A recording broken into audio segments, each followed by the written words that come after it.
nervous. Preparing to go live. So yes, thank you. It's so lovely to be back and to see you all. And yeah, and wait, yeah, and wait, yeah. Had to mute YouTube. Okay, so aim for today is to talk about excuse me, talk about connected particles for approximately maximum 10 minutes, asking questions, going through things. There is a PDF. It's either just, it should be right next to the button you click to join if you're a TT member. If you're watching on YouTube, then it should be in the description. Let me know if it's not in the description or if you can't find it in the course. If you are in YouTube and you're thinking, what's she talking about in the course?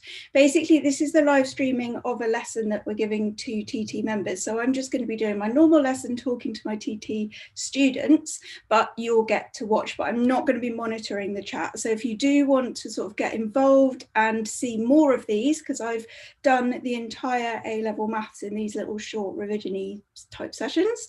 If you do want to get involved with that, then just join the Tailored Tutors Maths free trial and then just click on live classes and there'll be a button that says join live and then you'll be in this same lesson, but from the inside. So how do you all feel about connected particles? Shania, it should be, but actually I'm kind of relying on you to tell me if it isn't. It should be right by the button. So it should say connected particles things. Okay. Is that all right? Found it? And it should be in YouTube, it should be in the description. Great. So the reason that, thank you, Jasmina. Yeah, that's a good, helpful link. So the reason that I've chosen this one is because it's one that students tend to find quite difficult. And it's one of those ones in mechanics that can start to become like it's a problem. Like almost before you even start the problem, as soon as you know it's connected particles, you start to feel like, oh, this is going to be really difficult. So what I want to do is to break it down into little chunks and talk about those chunks and then give you some key examples that pretty much cover everything that you could be asked. Because actually, even though they don't seem like this, connected particles questions are pretty easy. They don't require really any thought once you see the structure and the pattern. So I'm going to start with the sheet at the beginning and go through it with you and fill it in with you as we go.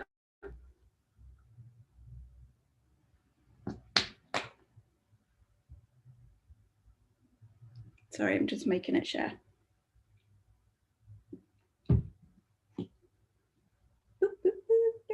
Come on, iPad. There we go. You can see that, right? Good. So this is what a connected particles question is actually doing. First of all, don't think of it as connected particles. Draw them as separate force diagrams. So this part of it, part one, comes back to that whole thing from the first year. Do you know what forces to put on and do you know which direction those forces go in? And I'll come to that in the next bit of the page. And we need to know, because they're connected particles, which variables are the same and why. Once you've got your diagram and your diagram, which we'll go through, then you're going to do F equals MA for this one and F equals MA for this one separately. This is always the same. You don't even have to read the question. It will definitely be these steps. Now we've got our F equals MA for one and our F equals MA for the other. And now we do simultaneous equations. Now that is often the bit where it goes wrong, at the simultaneous equations. So what's happening when you're experiencing this question? Yes, we've got to draw the forces on a diagram, but you're used to all of these scenarios. It's not going to be something you have never seen before. So we get the forces on, and then you get your equation of motion, F equals MA, and now you start doing the simultaneous equations. Now this is where it gets horrible.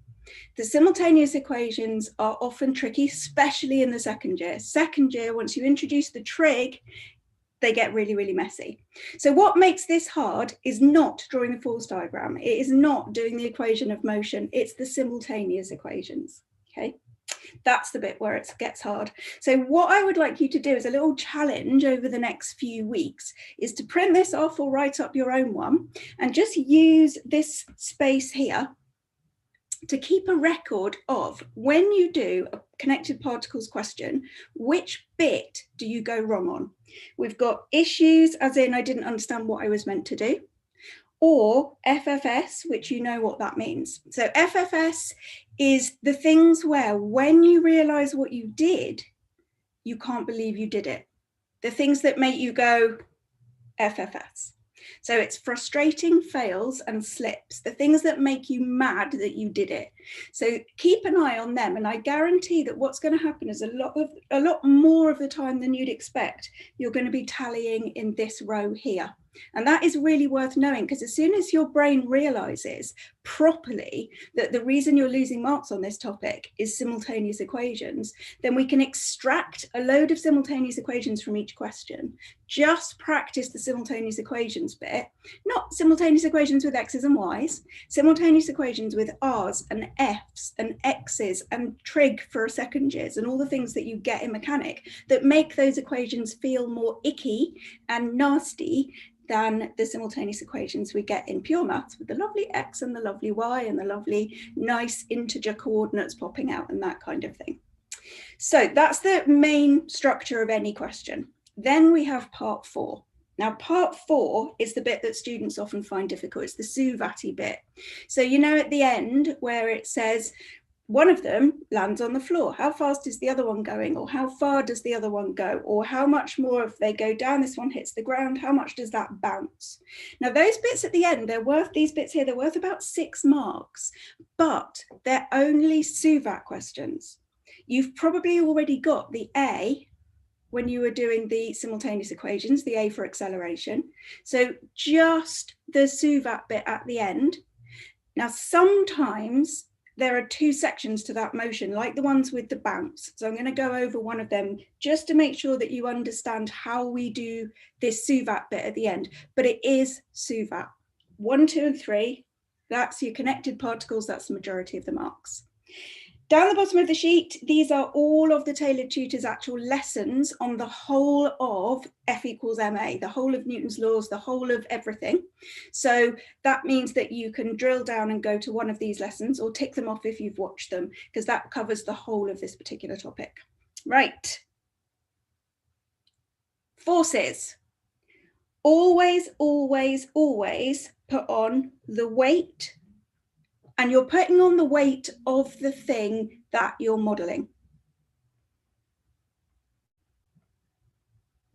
So you're drawing a thing, that's the particle, this thing you're modeling is a particle, and you always need the weight of that particle, and it always goes straight down. So this goes on any force diagram, okay? If it's being pulled, then we have tension, and if it's being pushed, we have thrust. Now, tension and thrust is the difference between, imagine a piece of string on me being pulled, and imagine a rod in my back and me being pushed by the rod. In both scenarios, I'm being forced this way towards you. So the direction of a tension and a thrust is going to be the same. Tensions seem easier because if I draw the string,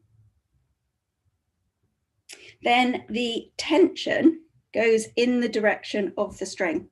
Whereas if I draw on here a rod that's pushing me, pushing rod, then the thrust goes not on top of the picture of the pushing rod. So the string tension goes on top of the picture of the string, and the thrust goes not in the opposite direction, but in the other side of the particle from the rod that's pushing it. And that sometimes causes a bit of a problem, because we shouldn't really be drawing the string or the pushing rod. We should only be putting forces on. So really, strictly speaking, this bit, this string and this pushing rod, they shouldn't be on the force diagram because they're not forces. They're a piece of string or the tow bar. So that's tension and thrust and the direction. On a rough surface, we always have the normal reaction, and it's always, this is important for second years more than first years, it's always perpendicular to the surface. Now, if you are, no, that's in the wrong place, isn't it? That's always, not if you're on a rough surface. If you are on a, see if I can move it, no. If you're on any surface, then you're going to have that normal reaction, any surface at all. And that normal reaction goes perpendicular. And if you're on a rough surface, then you have friction. In the first year, they'll tell you what the friction is. And in the second year, you have to work out what the friction is. And the friction is always parallel to the surface. Whereas the normal reaction, as I'm sure you know, is perpendicular to the surface. And the friction is opposing the motion. Now they're the only forces. There are no other forces.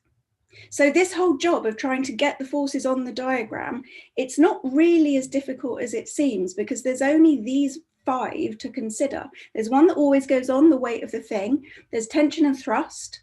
And then there may be, if I'm on a surface, friction and a normal reaction.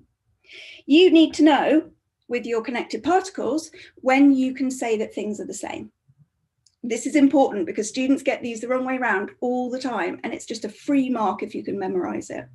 If it's a smooth pulley, then there's no friction, and that means that T is the same for both parts of string.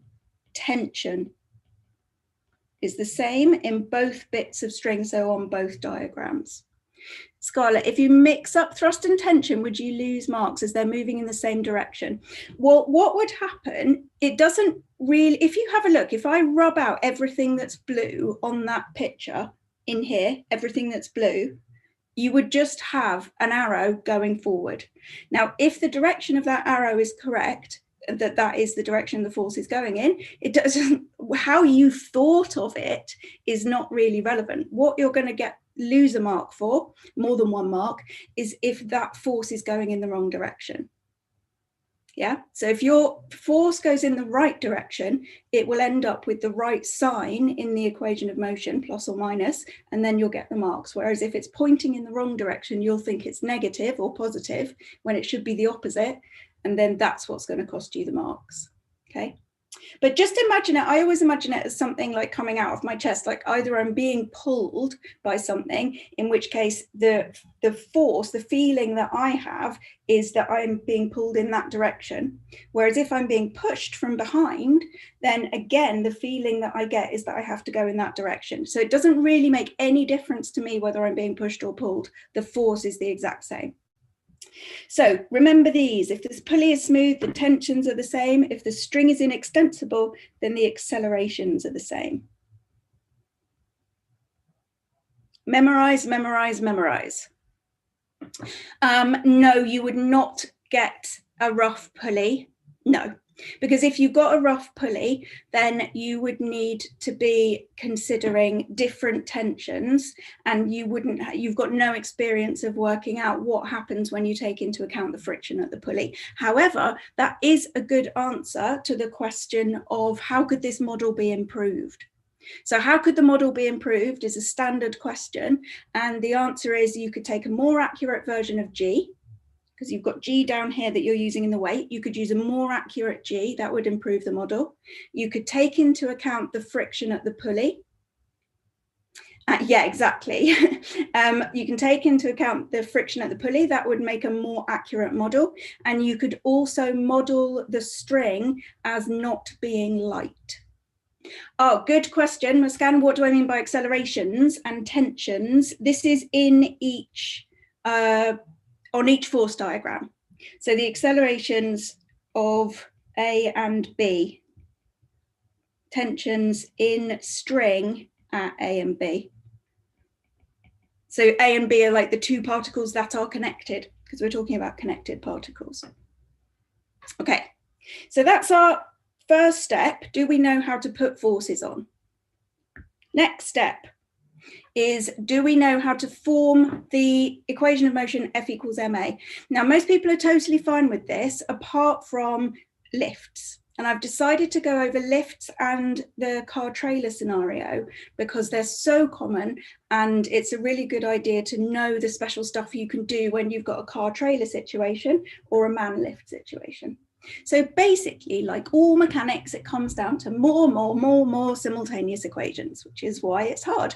But that's what it's going to come down to. We've got three ways we can look at it. So let's look at the car trailer first, because that's a bit easier. This here is the car trailer. So imagine I am looking across like a road right down there into the valley, and I see a tractor going along with a trailer, but it's so far away, it just looks, all I can tell is that it's a vehicle. I can't tell that it's got something attached to the back. That's what I'm drawing, a car trailer. So in this case, go back to those 5 forces that we consider. The car trailer has got weight, 1,400 G. Now we've got the pull and the push, the tension and the thrust. So that car trailer is experiencing a forward force. Why? Because the engine has thrust. The engine is pushing the car forward. So that's the engine force, the thrust from the engine. That is the thrust. Then we've got a surface. The car is on a surface. So there's nothing pushing it here. It's only being pulled. Now we've got the last two. It is on a surface. So we definitely are going to have the normal reaction. And we might have friction. Now most roads would be considered a rough surface, and we would be told the friction, or we would be asked to find the friction. So that's what the force diagram looks like.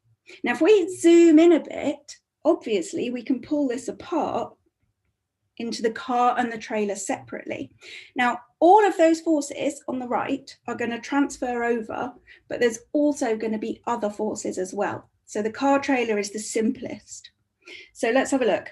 We've got the weight, always the weight of the thing that we're modeling, always, no question. If we're on a surface, we've always got a normal reaction, no question. I'm going to use R and S because they're not going to be the same reactions. No, I'm not going to use R and S because I already used R over there. I'll use S and I'll use S1 and S2. Okay.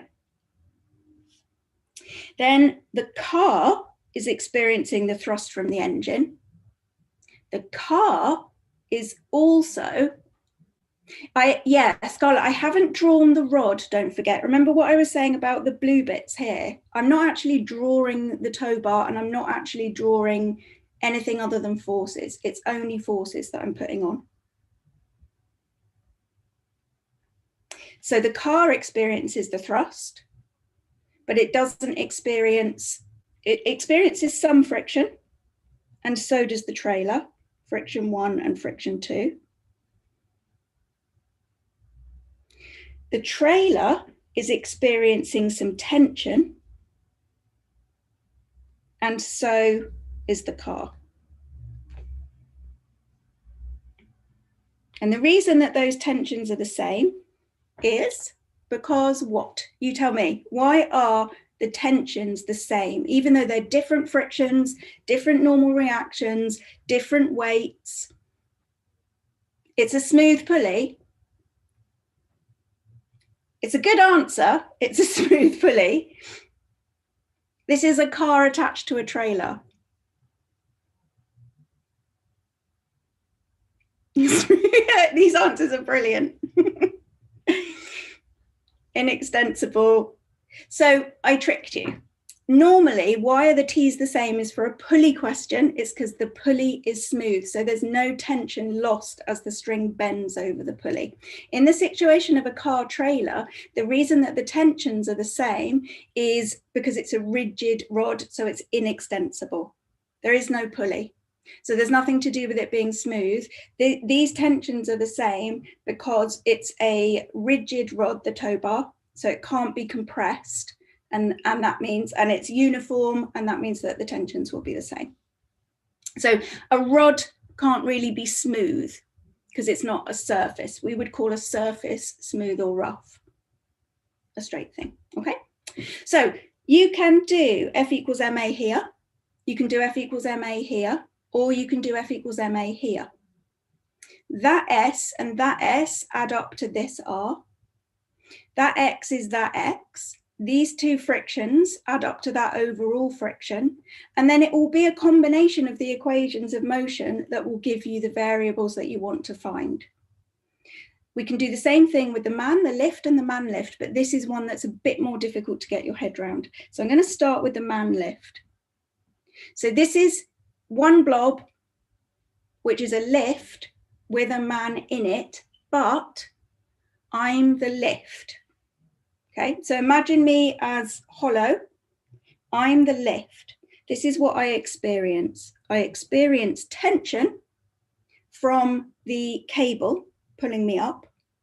Now, here's what's important. I experience my own weight. This is the man lift altogether. So it's 260 kilograms. And that's the end. So I'm a man and a lift all combined. Got a man inside me, but I'm all one thing.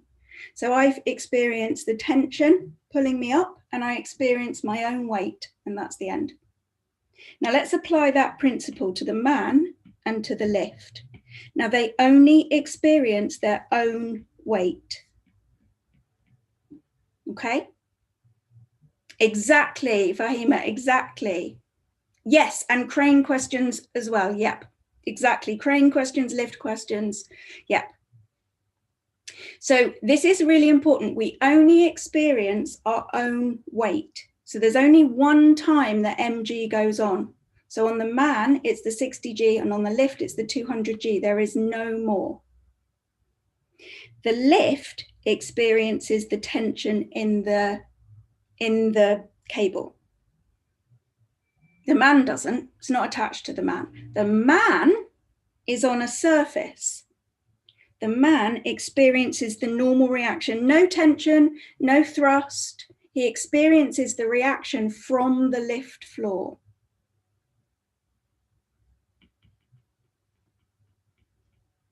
Okay. Now, do you remember what I said about these ones? That obviously this 1000G and this 400G are what make that 1400G. And this F1 and this F2 are what make this F. And this S1 and this S2 is what makes this R. No, it makes no difference whether it's the lift is moving up or down or accelerating up or down, makes no difference. In fact, the way it's moving is basically irrelevant if you're using F equals ma, because it's not the direction of the movement that we take into account, it's the direction of the acceleration. So if I'm moving up and speeding up, then the acceleration is positive that way. If I'm moving up and slowing down, then the acceleration is down. If I'm moving down and speeding up, see what I mean? The language is not helpful here, is it? If I'm moving down and speeding up, then I'm accelerating down. Whereas if I'm moving down and slowing down, then I'm accelerating up. So the direction of the acceleration does not change any of the forces. What's important here is that 60 and that 200 make that 260G. This T is this T. Why hasn't that R? Why isn't it here? And the reason it's not here is because it's an internal force. The reaction between the man and the lift, if you're considering it as a man lift, one object, there is no reaction because nothing's touching anything. It's all the same thing. Yeah, now this is the thing, is that this is what makes the lift man so hard, is that if you look at it in terms of the forces, it should seem fairly obvious that there's another force here, which is the exact same. Because otherwise those two don't equal that one on the end. So what is that force? That force is what most students think is the weight of the man. It's not the weight of the man. And the reason is, first of all, only the object with the weight feels the weight. So only the man feels the weight of the man, and the lift only feels the weight of the lift. This R here changes depending on A. Whereas the weight of the man never changes, it's the same, but the reaction does change. So if we're accelerating, we're getting faster, and we're in a rocket, and we're accelerating, we're going faster and faster and faster and faster, going towards the moon, then what the floor feels like it's doing and what we feel like to the floor changes. And the reason it changes is because of Newton's law. So if you look in this direction, let's say we're going up is positive. Say it's accelerating that way. Then F equals ma gives us R, oops, that's going in the direction of the acceleration, minus the things going in the opposite direction, equal the mass of the man times the acceleration. So the reaction is always equal to the weight of the man plus the mass of the man times the acceleration. So if I change the acceleration, I'm changing the R. And at the same time that this R changes because it's the exact same. And then these two cancel out and become an internal force here in exactly the same way that these T's cancel out and become an internal force in there. And that's the hardest thing, basically. What you've got there, the lift man and the car trailer, they're the hardest things. Christine, you asked earlier, do we need to draw every diagram? I do. Almost always, this one you will definitely use because it's the simplest. And sometimes you need this one, sometimes you need this one, sometimes you need both. It depends on the information you're given. But you can get, instead of just having two F equal MAs, you can have three. F equals MA for this, F equals MA for this, F equals MA for this. And then you can use simultaneous equations. And yes, Charlotte, you're completely right. It's not kilograms. This thing here is the force, not the weight. So the weight is 60 kilograms. That there is an acceleration. That's the acceleration due to gravity. So 60 times the acceleration due to gravity is the force, and we're drawing on forces. G is 9.8 unless, yes, G is 9.8 unless told otherwise. They might tell you to use 9.81. They might tell you to use 10 for a particular question. But if they don't tell you, then you use 9.8. Okay, let's have a go. I'm going to give you 2 minutes. Why is R downwards? Because it's the same. This force here is this force here. Those two are equal and opposite forces that cancel when you put them together, in the exact same way that this T cancels with this T when you put them together. So if I'm the lift, it does make sense that if I'm the lift, I feel something doing that, right? Which is coming from the man. The man is on me and pushing down. But the force that the man pushes down on gets bigger as I accelerate. So it's not 60G. It's not just the man's weight, 60G. It's the reaction. It's the same force that I'm putting on the man is putting on me. And that's the R. Okay, so hopefully, if that's clicked, that will help with the lift ones. Okay, so I'm going to do 2 scenarios with you. There's a box on the right-hand side for you to draw them. This one is one of these situations here. Okay, so there's the pulley, and they're both dangling down, and there's an A and a B. So that's the scenario I'm talking about. But I'm skipping the bit that is actually quite easy, which is draw a force diagram for one, draw a force diagram for the other, find the equation of motions for each, and then do simultaneous equations. So I'm going to give you 1.5 minutes to see if you can successfully solve these and not make any mistakes. Timer going on now.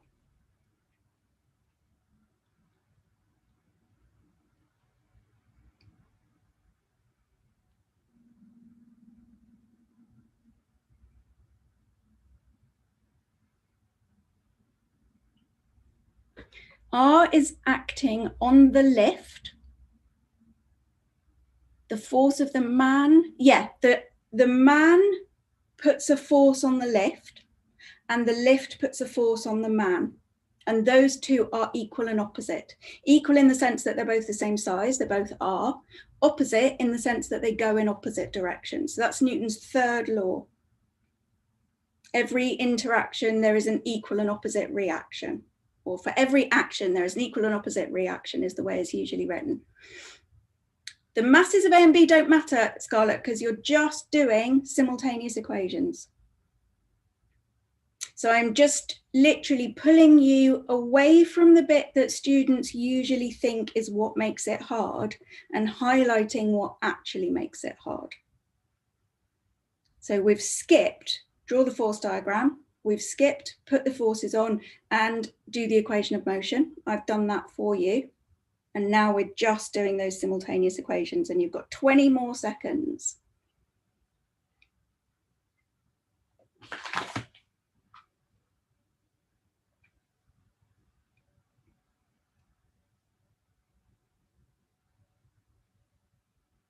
Okay, now in this question, it says find A and T. And A is the acceleration, which is a 5th g. And T is the tension, which is 12/5 mg. Now, if it asked for the acceleration,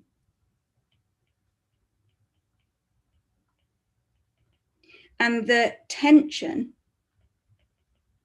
then you would have to do what to make this answer not drop marks? What's the difference between me saying find A and find T, or saying find the acceleration and find the tension? Why are they different questions given that the acceleration is A and the tension is? Units, exactly, perfect. And this is just one of those marks in mechanics that we want to try not to throw away. So if you keep forgetting units, then go back to your sheet on this page for the FFSs and just put a note here somewhere saying units at the end, something like that, just to remind you that that's what's going wrong. Okay, so if we were asking for acceleration, that would be meters per second squared, tensions would be newtons, but we only put the units on if we're being asked for those actual things. Ola, yes, this is the thing, simultaneous equations. So you take the first one and you make it say T equals and you sub it in there. Or you make this one say T equals as well and you put them equal to each other and then you rearrange.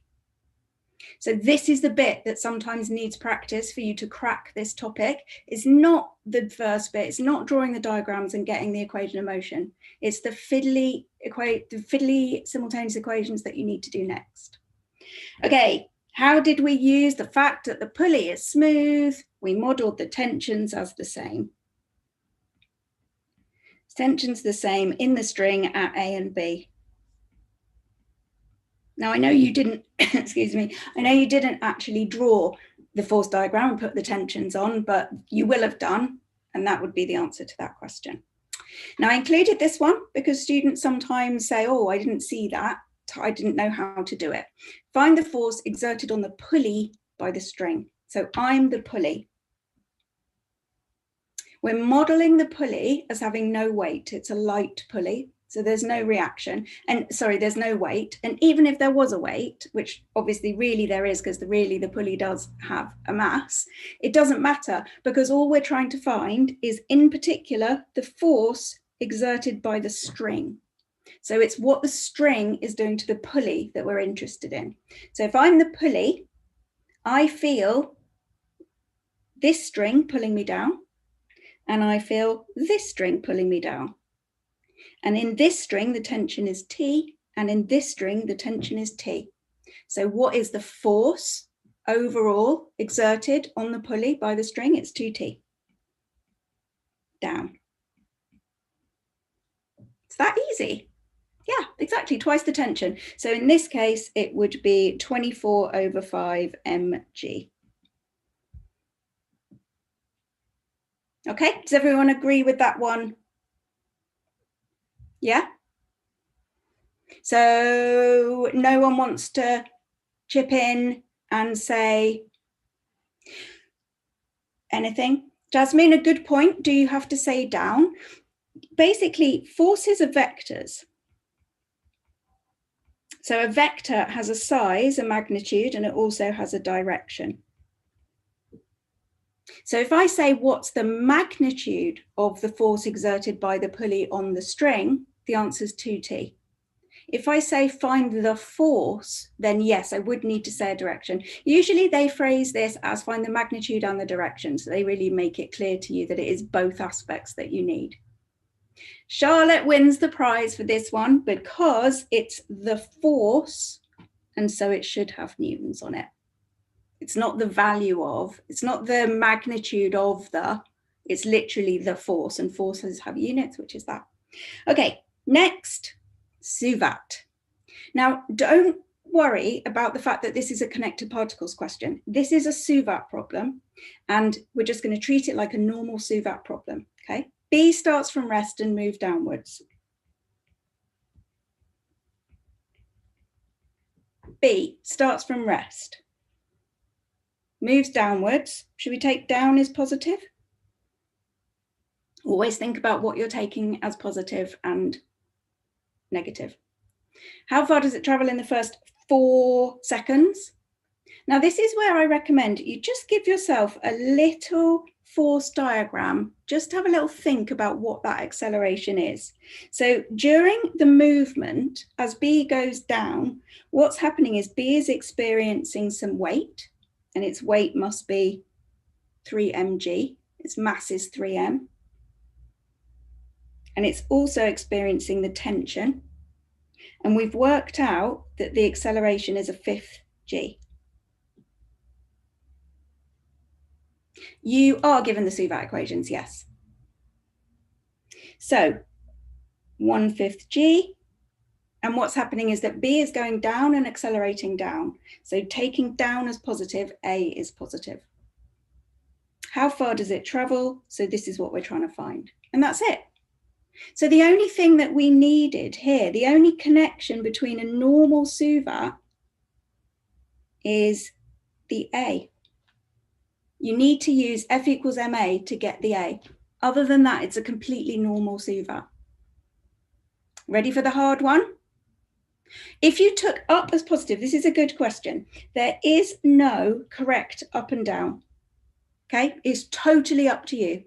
So if I want, I can have up as positive. Now, if I choose up as positive, then the displacement is negative because it's moving down and up is positive. The initial velocity is 0. The acceleration is minus a 5th g. Seconds are just seconds. It'll all come out the same. It'll all come out that both of those are correct. It's totally up to you. So long as you're not inconsistent, so long as you don't like have up is positive for acceleration, but then forget to put a minus sign on for displacement or something like that. So the answer is, well done. It is 15.7 meters. All right, you ready for the harder one? Yes? Okay. This is the harder one. So this is this scenario. Boom, boom, boom, boom. What's it? Thing. Okay, that's that scenario where you've got a pulley. I've done the 2 pulley ones, and you're going over the pulley. Again, I've done the force diagrams for you. I've done the F equals ma, and I've got the equations for you to do the simultaneous equations. So again, I'll give you a minute and a half to see, starting now, to see if you can find A and T without going wrong.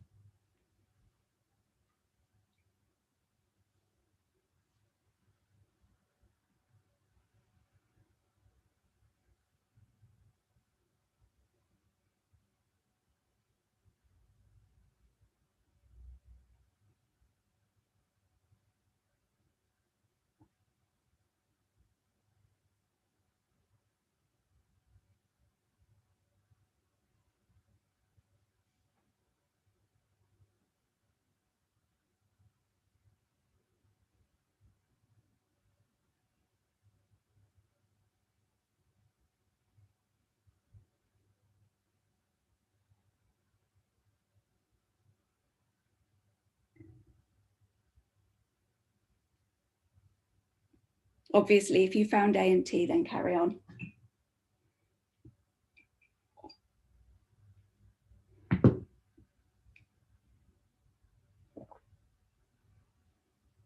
Yeah, I would leave it as a fraction. I just noticed that I've written down A as a decimal and then T as a fraction. I don't know why, but it doesn't matter. It only matters if it says find the exact, and you, instead of writing it as a fraction, you do it to like 2 decimal places, and it was meant to be exact, then that would cost you a mark. The last few seconds.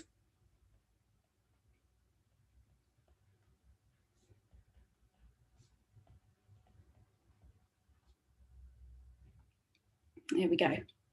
A is 0.6g, T is 8/25g.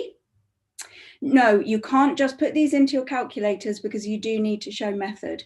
So if you just put it into your calculators in the simultaneous equations thing and just write A and T, you won't get, possibly you won't get any marks at all, because what we're testing there literally is simultaneous equations. So if we can't see that you've done simultaneous equations, we can't give you the marks.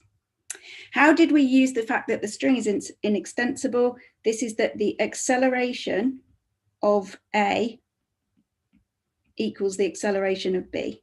So this one is B and this one is A. Same acceleration.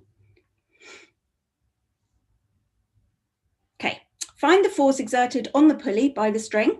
There you go, Jasmina. This is the thing. Why does it go wrong? Simultaneous equations. Then you've got the wrong A and the wrong T. So you go into the next bit, which is you doing the Suvati bits, and you've got the wrong acceleration or the wrong tension. So everything, especially the wrong acceleration, because that's what we're going to use in the Suvat, and everything goes disgustingly horrible. So those simultaneous equations are worth slowing down and really focusing on. Error carried forward marks, you do not get many, no. They're called, in Pearson we do, what do we write at the side? There's a little code, which now has gone out of my brain. Oh yeah, it's P and Q, good point, P and Q. FT, that's it, follow through, FT. So we write FT and there's only maybe 1 or 2 of them in the whole paper. So hardly, maybe one or 2 in the whole paper, but not everywhere. You don't get error carry forward, no. Find the force exerted on the pulley by the string. Same as last time. I'm the pulley. What do I experience from the string? I feel the string yanking me that way, and I feel the string yanking me that way. How do we find a resultant force? We put one on the end of the other and we use Pythagoras. Perfect. They are, although we can use Pythagoras here, because when they're on the end of each other, it goes like this. There's T and there's T. And that's, yeah, actually we can always use Pythagoras because that's always going to be a right angle for this type of scenario. So this is really simple with no need for any trig. What we're trying to find is the force, and don't forget the force has got magnitude, and that's the length, and it's got direction. So how would I find the magnitude of that? That's the Pythagoras. Exactly, Jasmine, a root 2t. T squared plus t squared square rooted is the length, which is the magnitude, which is root 2t. So in this case, the answer is root 2 times 8/25g newtons. That's the, yep, it's 45 degrees there. Yeah. You could use trig, couldn't you? You could say, like if this length is x, you could say sine of x is the opposite t over the hypotenuse x, and then use sine of 45 is 1/√2 and rearrange it. You could do that, but it's easier to just use Pythagoras, I think. So we've done the magnitude, and then the direction is 45 degrees below the horizontal. So you can just describe it. The direction, down, up. That's a good question, Fahima. Do you always leave it in terms of G? If they care, they'll tell you. I would always leave it with a G because that's the exact one, unless I was told otherwise, because that makes it exact. Okay, hopefully we are all right so far. This is the bit where you might find it difficult and where I thought it might be a good example. So this should be a P. Okay. I think Alice is saying, why did you use T on the triangle instead of 8/25G? I think it was literally just because I've done this question so many times that I'm used to doing it in a kind of abstract way. So it doesn't matter what we found there. That is the tension in the string. So this will always be whatever the tension is, and so will that. So it's kind of emphasizing that what I've got there and there is that. Whereas if I wrote 8/25G, then my brain might not realize that it was always actually T. The T is the tension in the string. So I think I was trying to emphasize that abstract point. Okay, now we have the hard bit. Find the total distance traveled by P before it comes to rest. Now there's two sections to this. You have the bit where A is being pulled, not A, P. There's that bit.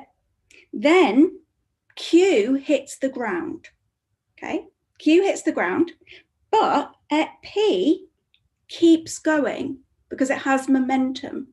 So it keeps going, but actually now nothing is pulling or pushing it. Well, it's being slowed down because the surface is rough, which I'll have to tell you about that friction. So there's these two scenarios. This is while B is traveling down. And then this next one is after P is on the floor, sorry, Q. So this is Q on the floor. And this is Q going down. And I'm also going to do Q going down from Q's point of view. So Q going down has got its weight going down, which is 0.8G.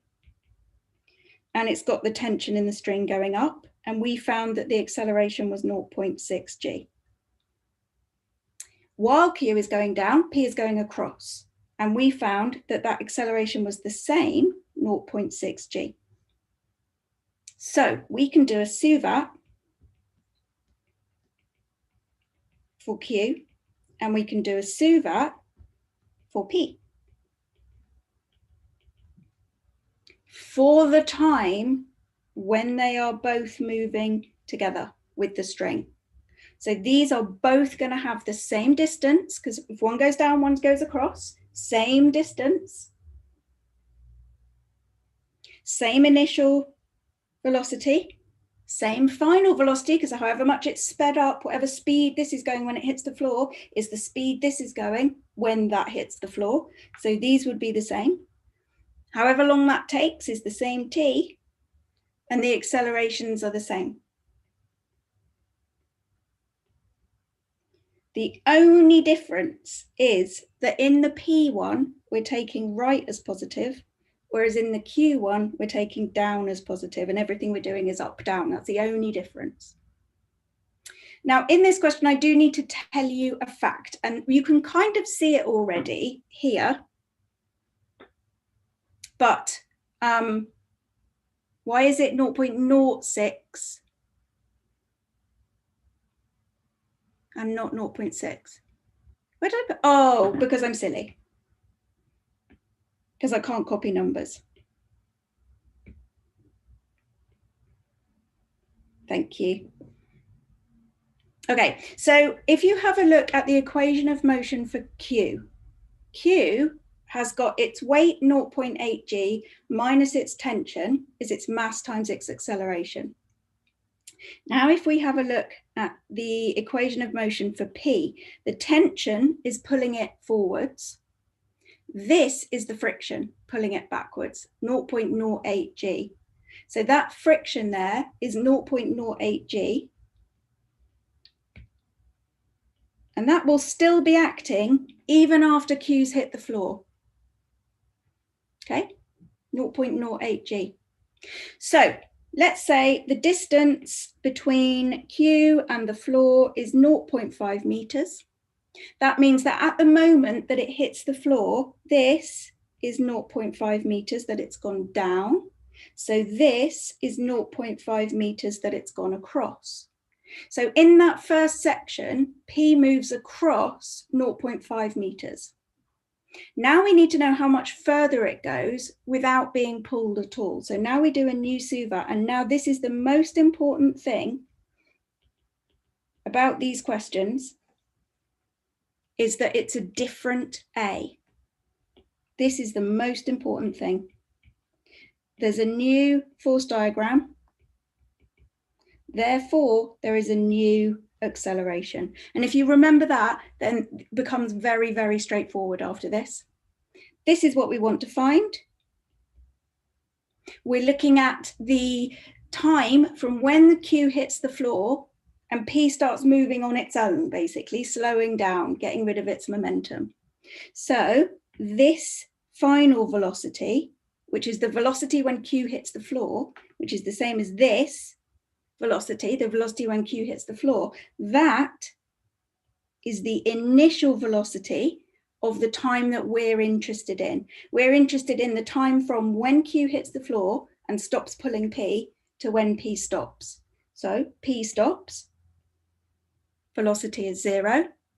A, don't know, not the same as the acceleration before. There's a new force diagram, so there's a new acceleration. You have to find this. That's what makes this so hard. You have to find that using F equals ma on the new diagram. Then you can find the S. And then the final answer, and I told you this one was going to be a tricky one, the final answer to the question, what is the total distance traveled? The answer is that there is the 0.5 traveled initially, and there is another 1.5 traveled afterwards. This should come out as 1.5, giving a final answer of 2 meters. Okay, questions. Where did 0.5 come from? Oh, you had to be told that in the question. So, you know, in the question, they will tell you how far it's gone down. I mean, you could do all the exact same thing, just using the letter X here and the letter X here. And that means that this will have an X in it. And then when it goes over there, it'll have an X in it. And then the final answer will have an X in it. Very good question from Jasmina. Do we lose a mark if we say 2 meters instead of 2.0 meters? Yes, if they said to give it to 1 decimal place. Okay, this is very important. This happens a lot in trigonometry questions. So if the question says give your answer to 1 decimal place and you do 31 instead of 31.0, then you will lose a mark. How did P travel another 1.5 meters by the time it didn't fall off? Good question. There will be a sentence in the question, Fahima. In the question, it will say, Q hits the floor, find the and Q hits the floor before P hits the pulley, it will say. That's what it will say. The reason I had to add the half to the 1.5 is that P has got 2 sections to its motion. So first of all, as that goes down 0.5, P goes across 0.5. So that's 0.5. And then this SUVAT works out how much further it'll go until it stops. And that was what you get 1.5 coming out. And then those added up would be the amount that it actually travels. How do you find A in the last diagram? So how do I find the acceleration there? Well, just be careful with which way you're taking as positive. So if we do F equals ma, let's put this on a new one. Here's P. There's a force going that way of 0.08 G, and that's it. That's the end. So F is ma. Now we've taken, in our SUVAT, we've taken right as positive. We're seeing how far it's gone across, and that's what we want to find. So we're taking right as positive, which means I don't have a choice. Right is positive. Well, I do have a choice, but it would make S come out negative and we'd have to fiddle with it. So if this is the positive direction, then the force is minus 0.08 G because it's going the opposite way from plus. And then the acceleration would also be negative. because it's slowing down when it goes to the right. So yes, 0.08 G is 0.4 A. That's how you would find A. That goes there. That was 0. That's what we found from before. So not V and minus V for the other two. So here, this one, this is an entirely separate SUVAT from this one. This one is looking purely at particle Q, and it's taking down as positive. Now, because they're connected by an inextensible string over a smooth pulley, that means that all of these values of how far it's gone down will be the same as how far that's gone across. And its initial speed and its final speed will be the same as the initial and final speed of this one. And the acceleration will be the same and the time will be the same, because all of their motion is the same, apart from one's going down and one's going across, like that. So these two, even though they're the same value, they're not the same direction. So they're not the same forces, but they're the same magnitude of the forces. And this gets us the V, which becomes the U over here. Always these two, in the difficult questions, there's these two stages, the bit where it's being pulled and then the bit where it's not being pulled anymore.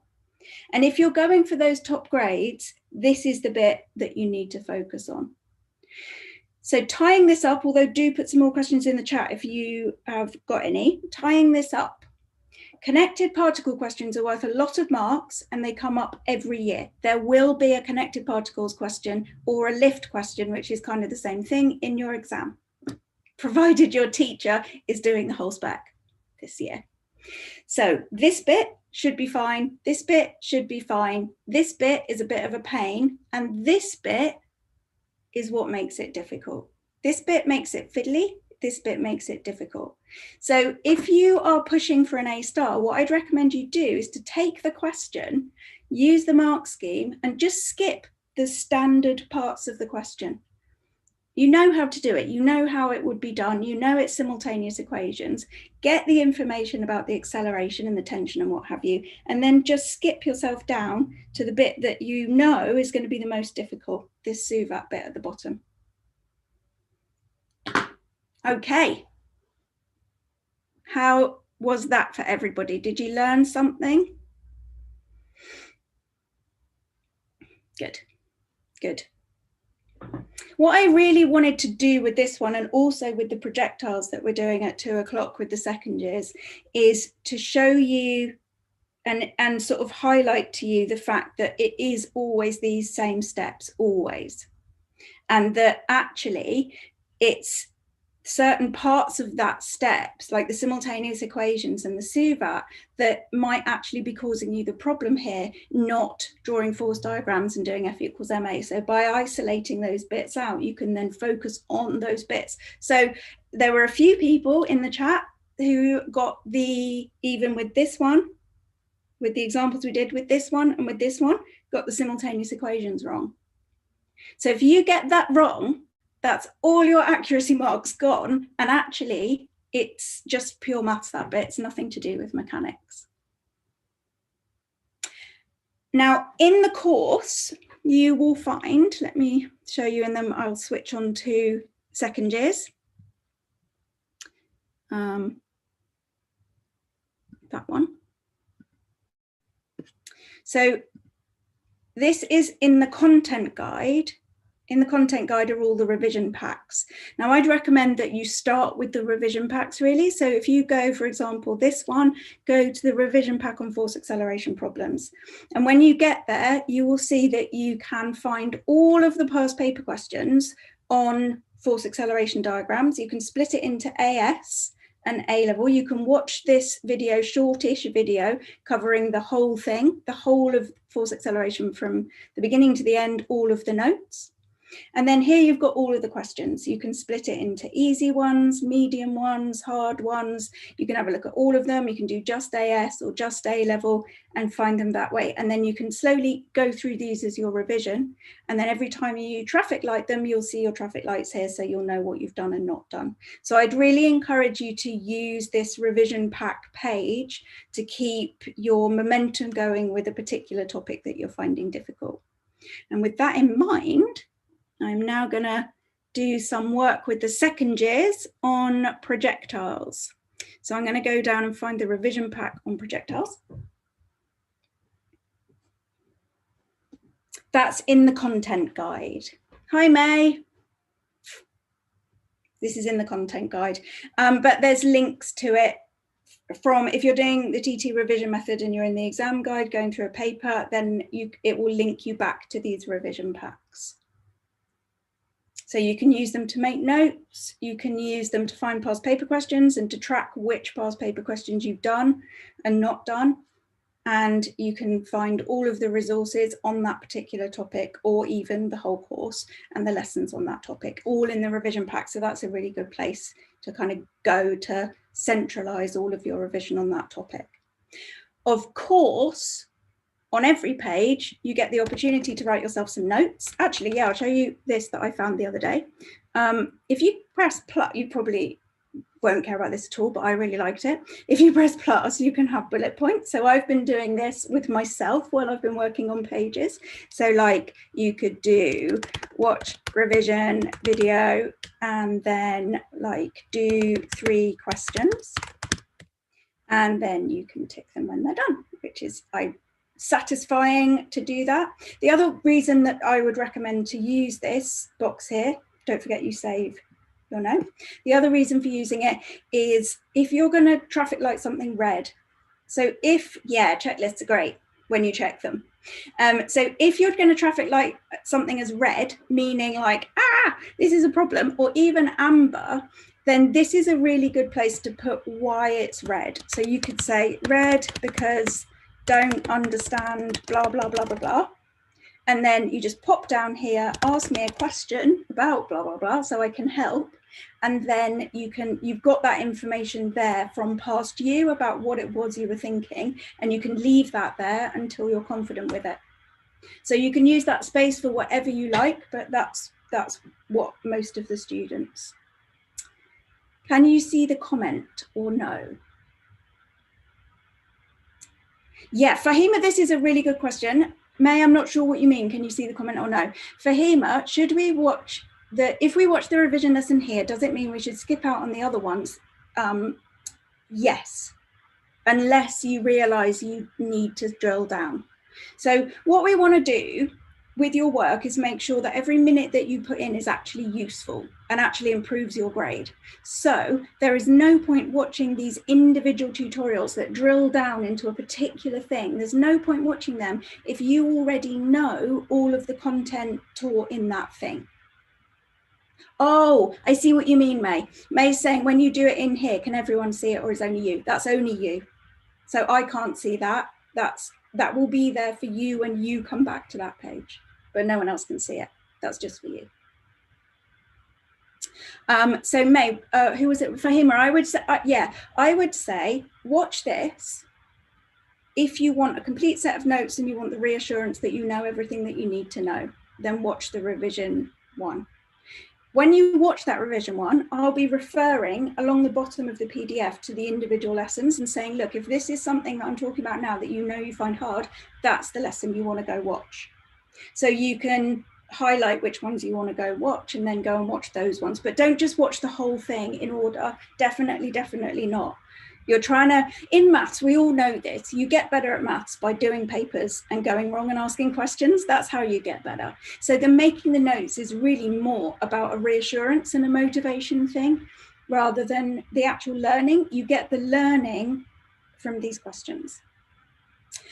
Alice says, what sheet are we using for projectiles? Good news and bad news. Bad news is we're just using paper because I didn't finish doing the projectile sheet that I wanted to do. I'm really sorry. I will for tomorrow, I promise.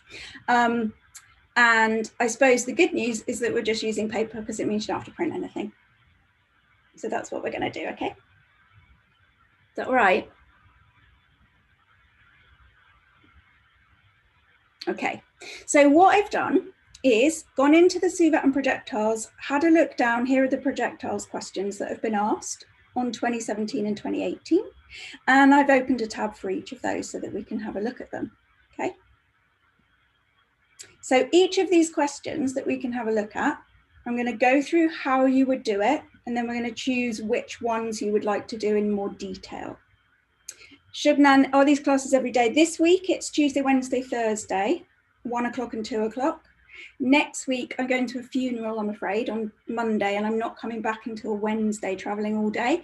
And I think the internet is not going to work on Tuesday. So next week, I'm afraid, is only Thursday, and then I haven't planned for the week after. It says it on the lives page. But I am obviously available, and so are Peter and John, to help with any questions that you've got in the course. Okay, right. So I'm going to start off with the instructions that you can write down, and this is going to be true for every projectiles question, I absolutely promise. Every single projectiles question is going to be the same.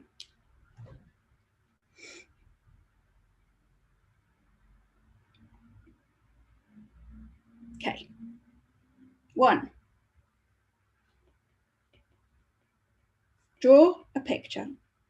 Sometimes they do that for you, sometimes you have to do it yourself. 2. Resolve the initial velocity. Now there's going to be the letter U, the letter S, the letter V all over the place. So we would need to be super duper careful with what on earth we mean when we use S and U and V and blah.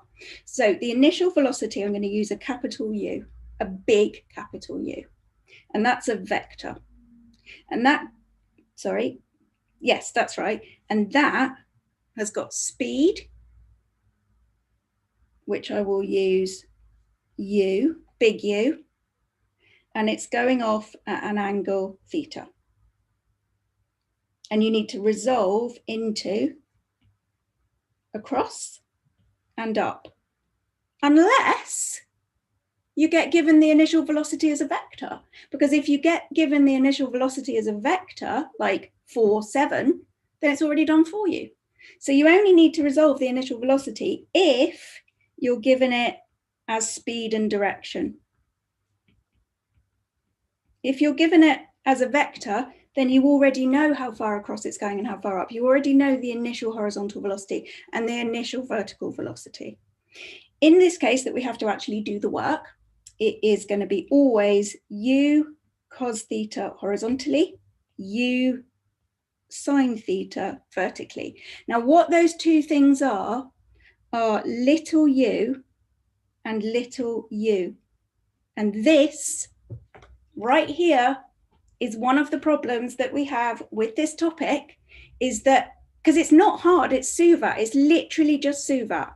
Literally just SUVA. It's first year stuff. There's nothing new to learn.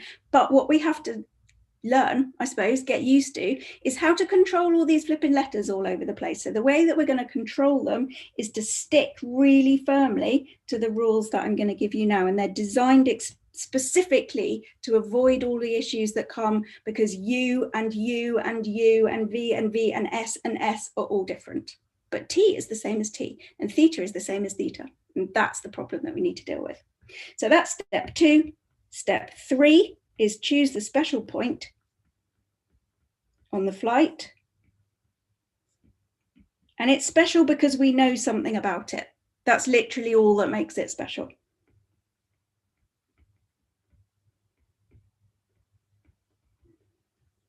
Then we do always the same.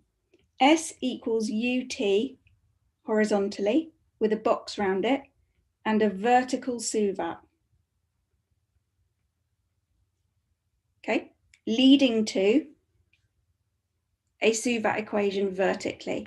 Now, I'm using red and green. You could split the page in half or something. You need some way of telling yourself which is horizontal and which is vertical. With horizontal, you don't need a whole SUVAT equation. There's only one equation. It's always S equals UT. Whereas vertically, we do need a SUVAT equation. Vertically, we have A minus 9.8. We have U, which is big U sine theta. And here, for the horizontal, the U is big U cos theta. Now, using our picture that we drew, and our special point, it might be that we know how far it's gone horizontally or we know how far it's gone vertically. Remember that positive is up. Okay, so we might know one of those two things. What I recommend is that if it's a yes, for projectiles, it's traditional to always take positive is up, but it's just SUVAT. So if you take positive is down, everything is fine. But you will find that it is traditional to take up is positive with projectiles, but you don't have to. It's just if you take up is positive, then U is big U sine theta. Okay. Now, what I recommend for this S here, because this is horizontal displacement, is that you look at your special point and you see how far it's gone. And if you don't know, call it X rather than S, because it's not going to be the same as this guy here. So have a look at your special point. Have a look how far down it's gone or up it's gone at that special point. And if you don't know it, if you don't have a number, call it Y and put it on your special point, put it on your picture. Fill in, choose a SUVAT equation and then put a box around it and then sub in. So the boxes show you that we're using the letters meaning the SUVAT letters, not meaning the actual letters. Because if we meant the actual letters, then this U, how do we know that that U is different from this U? One strategy you may have seen that some teachers teach is a little V or a little H at the bottom. So like U sub H or U sub V for U vertically, or U, X and U, Y. Now, I've marked millions of papers and students who use this usually go wrong. It's so bulky, it's so heavy that the manipulation and the simultaneous equations involved get so muddledy that it goes wrong.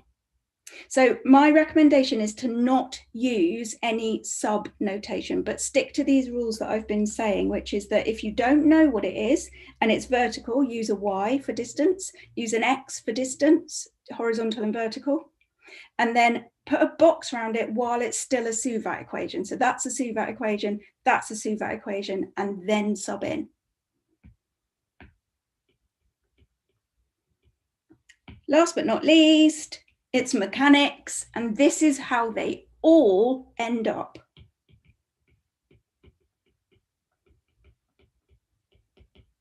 And as we've just been talking about with connected particles, this is the bit that goes wrong. This is the bit. So exactly. Okay, so the other notation that people are talking about being used is to use dot, x dot, x dot for velocity. So this notation, this is the Newton notation, and this is Leibniz notation for the derivative.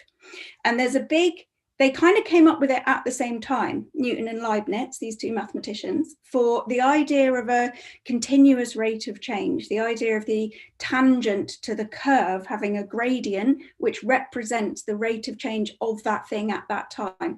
And Leibniz came up with this dx by dt notation, and Newton came up with this dot notation, which meant the derivative with respect to time. So if you take the second derivative, then you get acceleration. So one dot is v, two dots is a, v dot is a. It's a perfectly nice notation. It's used more by applied mathematicians. Pure mathematicians don't really like it that much, although there are situations like particular second order differential equations where we use the dot notation, and we prefer the dot notation to the Leibniz notation. But that is just a question of taste.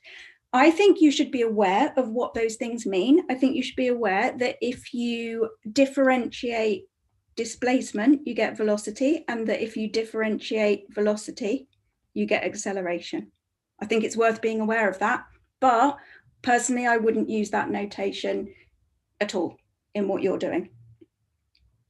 And I would sort of emphasize here that really the main problem with projectiles is the notation. That's what makes it hard, nothing else. It's the notation that makes it feel clogged up and difficult and confusing and tangled mess. So by controlling that notation and understanding the problems with the notation, we can take control of the topic. Amadeus, I was taught RT and R naught method. We get an equation for X and Y and differentiate for the other two equations. Oh, wow. Yeah, I can see what you mean, but I think that, again, I think that would complicate the situation for me. So let me show you how it works with these steps, right? Then we go back to here. So this is part A, and then you go back up there for part B, choose a different special point, do the S equals UT, do the green thing, do the simultaneous equations, and then you keep going back, and then that is literally it. I promise. Okay? Promise, promise, promise. Okay. Let's put it into play. Okay. 1. I'm just going to talk through how this works, okay? Not do the detail, and then you can tell me, there's 5 of them, and then you can tell me which one you'd like us to focus on. Number 1, draw the picture. That has been done for us. Number 2, resolve the initial velocity. So in this case, the velocity is being given to us as a speed and an angle, albeit they haven't told us either the speed or the angle, but it's not a vector form, it's speed and angle. So we need to resolve.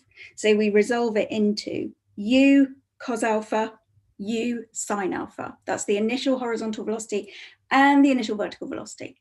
Okay. Choose the special point. Okay, I definitely would choose this special point because things I know about the travel at that special point. I know that horizontally S is 36, and I know that vertically S is minus 18 because up is positive. So I know stuff about that special point is the point. Then, having chosen that special point, and notice that I haven't actually read the question yet, I would do S equals UT, box around it. Suvat, we know A, because it's the acceleration due to gravity. And we know U. Well, we don't know it, but we can fill it in. It's U cos U sine theta. We know how far it's gone down at this special point. And for this one, we can sub in how far it's gone across at the special point. We can sub in that, and we don't know T, but that T there is the same as that T there, and then simultaneous equations. Good question for Hema. What does S equals UT stand for? What does it help us find out? Is it a formula? So what S equals UT, I'm going to use red because this is for horizontal. The particle only experiences one force, weight. So the acceleration goes in the direction of the resultant force. There's only one force, weight, so because we're ignoring air resistance. So the acceleration is down. So no acceleration horizontally, none. The speed never changes. These are always the same. So what happens when we look at our Suvat equations? V equals U plus AT. S equals a half T U plus V. S is UT plus a half AT squared. S equals VT minus a half AT squared. V squared is U squared plus 2AS. And now I'm going to rub out all the A's because they're all 0. That's 0. That's 0. That's 0. Now V and U are the same, right? Because there's no acceleration. So V and U are the same. So if V and U are the same, then obviously V squared is U squared. So that doesn't tell me anything new. I already knew that. Obviously, if U and V are the same, then S equals UT and S equals VT are the same because U and V are the same because the speed never changes. And if U and V are the same, then this is U plus U, so that's 2U. So half of 2U is U, and that's S equals UT. So all Suvat dissolves into one thing, S equals UT, always. So horizontally, oh, where did I put the notes? There. Horizontally, you only ever need S equals UT. So it's the horizontal displacement, the initial horizontal velocity, which is the final horizontal velocity, and the time at the special point. Note, this is all questions. All projectiles questions will be the same as this. Every question. It will always be that red bit and then this green bit. Okay, So what would that give us? Those simultaneous equations would give us the value of u. Now it says find the speed of the stone when it is 10.8 meters above sea level. So this is where we go right back to basics, and we go back up to step 3, and we choose a different special point. So now our special point is there, and it is 10.8 meters above. I don't know how far it's gone that way, so I'll call it X. And that's my special point there. And then for that special point, I do this horizontally, and I do this vertically, and then I do simultaneous equations, and then I find the vertical velocity because it's asking for speed. So the speed is made up of 2 bits. The horizontal speed, same as it was at the beginning, never changes. Vertical speed does change. So we're going to find that out. And then the speed of the ball is the length of that vector. Yes, good point, because it's speed, so we would need the units.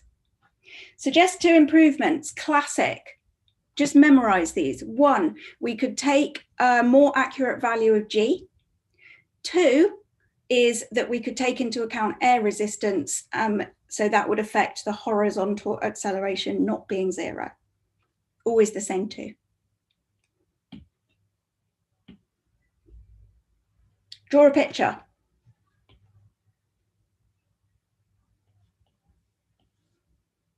It lands 10 meters below its starting position. It's got an initial speed of u at an angle of 35. And it lands 10 meters below its starting position. And it takes 1.5 seconds to reach the highest point. 1, draw a picture. 2, resolve the initial velocity into vertical and horizontal. 3, choose my special point. I'm going to choose this special point, but I could choose this special point. 4, for my special point that I've chosen, do S equals UT and do SUVAT for that special point.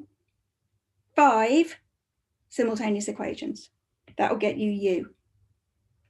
Find the total time that the particle is in flight. So we go clear the decks, back to basics, different special point, get rid, get rid, get rid, get rid, not relevant, new special point, S equals UT horizontally, SUVAT vertically, simultaneous equations. Okay, same.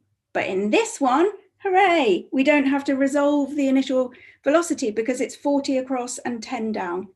So it's being projected like that, and it is going 40 across and 10 down. So it's actually much easier when they do that because you don't have to resolve. Same thing. So which of these 3 would you like me to do in detail? Do you like the look? Oh, where is it? Where's the first one? Do you like the look of this one, which is where it's thrown up and then it lands on the floor? There's a speed that we're trying to find and the value of U. Or number 2, which is this one here, where it's projected up and we know about the top and the bottom. Or number 3, which is where it's projected down. And again, we're being asked to find the speed and the speed there.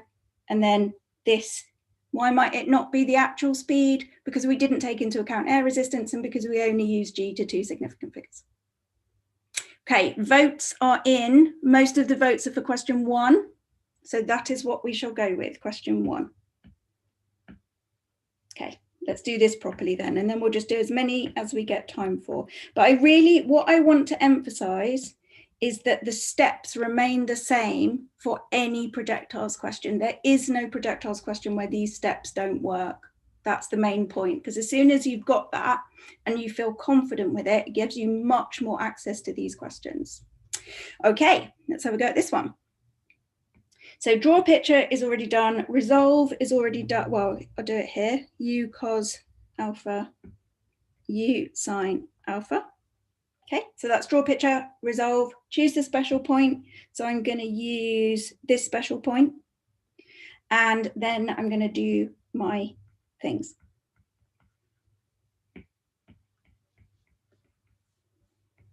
Minus 9.8 there. This is 36. This is U cos alpha. And I just left a little gap there because I want to put the T in, I want to squish the T in. I don't want to put U cos alpha T because it looks horrible. It's just harder for our brains to deal with.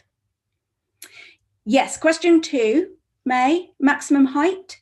This is 0. Vertical velocity is 0. That's 0. So that's what's special. Okay, what green things do I know at this special point? I know S is minus 18. I know the initial vertical velocity was U sine alpha. Now, that will be the same T because it's the same special point. Yeah, or you could put brackets around it, Scarlett, yeah. But I still think U cos alpha T is not as nice as UT cos alpha. But they're the same. It's up to you. It's whatever. But remember, it's the notation that makes this difficult. So always try to make your life as easy as possible with the notation and the way you write the equations. Okay, what am I trying to find for my simultaneous equations? Well, I don't know V and I don't know T. So I think I'm going to ignore V altogether because I'm not being asked to find V. So I think I'm just going to ignore V altogether and go for the equation without a T in it. In the question, it says use G as 10. Well done. You get a mark that I do not get. Does it? Oh, yeah, it does there. I didn't even see that. I was expecting it to say it at the top. You're completely right. Well done. So A is minus 10. Okay. So what is the equation without a V in? It is S equals UT plus a half AT squared. And I'm going to put a box around that because that is a Suva equation that I need to sub into. Okay. S equals U T plus a half A T squared. All right. Draw a picture, resolve the forces, choose the special point, do S equals UT horizontally, do Suva vertically, and now the horrible bit. Simultaneous equations. This is the bit that makes it difficult. Anybody got any idea?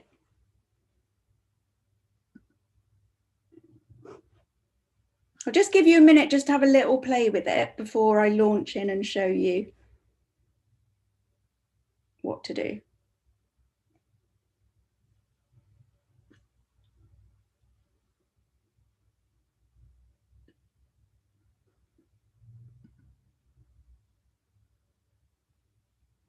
Well, you're doing simultaneous equations and you're trying to find U. So yeah, you're trying to make one of them say something equals and put it into the other one. And then you're going to do some solving. What do you mean tan A? Oh, I see what you mean. Yeah. That is indeed useful. How would we use that? Let's do this in blue.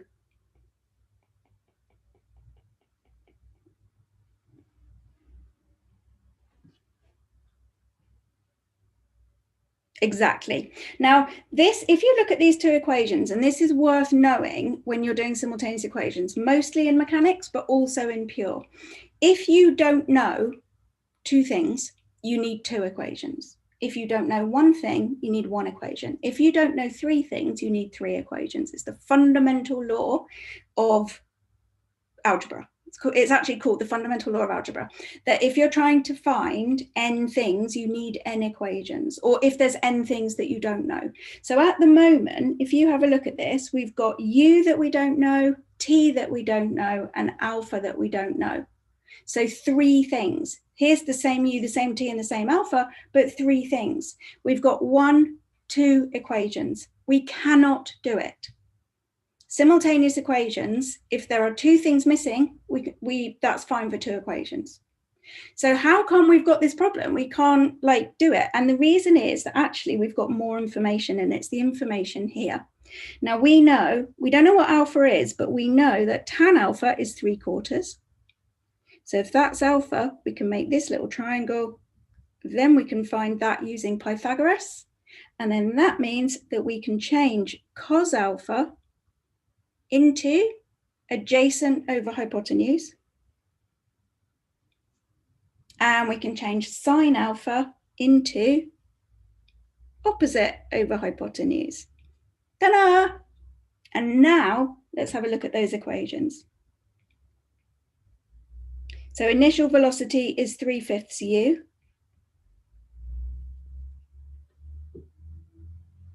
And minus 18 is the initial velocity, 4/5 u. Okay, now how many unknowns? 2, t and u. How many equations? 2. Can we do it? Yes, we can. Okay, have a go. And I will give you, let's see if you can find u. And in a minute, it's simultaneous equations. See if you can do it.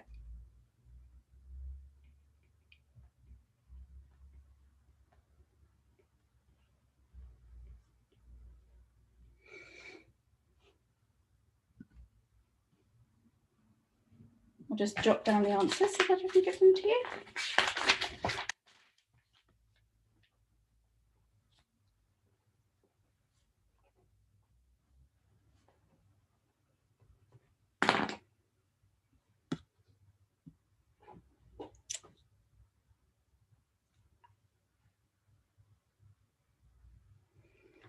Okay, the answer is 15. Now, if you got stuck there, then what you're finding difficult is not projectiles. What you're finding difficult is simultaneous equations, algebra in general. So you're not actually going to get any better at projectiles by doing loads of projectiles questions, because you're sort of disguising the real problem, which is the simultaneous equations. So trying to isolate out the bit that's actually causing the problem is really, really helpful in maths for making progress, because then you can focus your attention on it. Okay, so u is 15, that's just those two simultaneous equations. Okay, give me a shout if you want to go over any of that. If not, I'm now going to go to part B. Now for part B, obviously in an exam you don't rub all this out, right? You keep it, but the point is that we now can start that process again with the next bit. U is 15. Okay, special point. The speed of the stone when it is 10.8 meters above. Here is the special point. That is 10.8. This I do not know. This I do not know. But that's my special point. Yeah, that's right, Scarlett. So you can make the first one say t equals and then sub it into the second one. And then you'll have an equation with just u in it. Exactly. Okay, here we go. Horizontal, vertical, just looking at my special point, okay? Always only looking at the special point. I nearly made the mistake there. S is how far down it's gone. So looking at my picture, this is why the picture's step one, really important. Look at the picture. How far down has it gone at that special point? If that's 10.8, must be 7.2, I think, downwards. So this is minus 7.2. The initial velocity is 3/5 u. U is 15, so that's 9. And what I'm trying to find about that special point is its speed. So I want to know definitely what v is at that point. Okay, horizontally, s equals ut. Horizontally, no idea how far it's gone. Initial velocity at that point, in that direction, horizontally, is 4/5 u, but u is 15, so that is 12. Okay, let's choose our Suvat equation. Let's do the one without t. That is v squared is u squared plus 2as. Box around it, because at the moment it's Suvat. Sub in.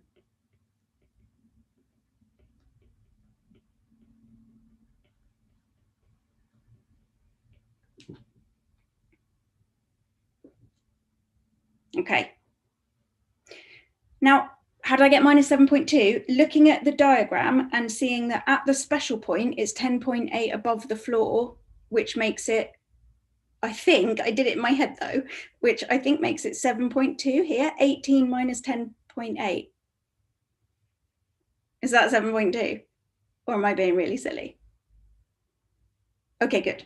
Thank you.